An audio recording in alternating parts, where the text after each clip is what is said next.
So here's our process for planting with the local inoculant, and this was soil we collected from other Korean pine trees that have been in the ground for about 5 or 6 years that are starting to grow and take off. So for planting with that, I've dug a little soil hole in my prepared hole that Nick loosened up earlier, and I'm going to put some of that inoculant soil in that hole. Next, I'm going to position my tree to where I want it to sit. Kind of seeing a little color change about right in there, and so that's where I'm going to plant it to. Might be a little deep, but with this, how small those roots are, I want to make sure it's not going to pop out of the ground accidentally.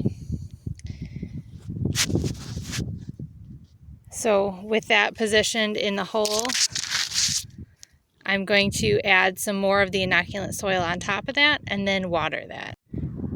So final step, now that that's in the ground, I have the irrigation emitter here that is positioned and secured with a little bit of soil so that it'll stay nice and close to that tree. And because that root, again, those roots are pretty small, so we want to make sure the water is getting where it needs to be when we're using our dripper system. But right now I'm just going to give it some more water.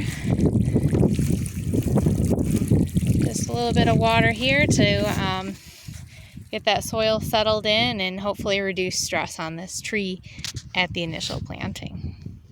For our third planting treatment, we have our commercial inoculant, and what we have is a mixture purchased from Aurora's Nut Farm, and this is what they recommend for use on their Korean and Siberian pine.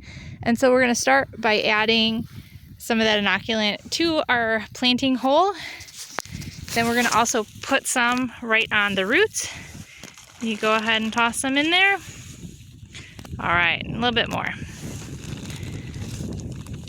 From there, we'll fill in the hole and add water.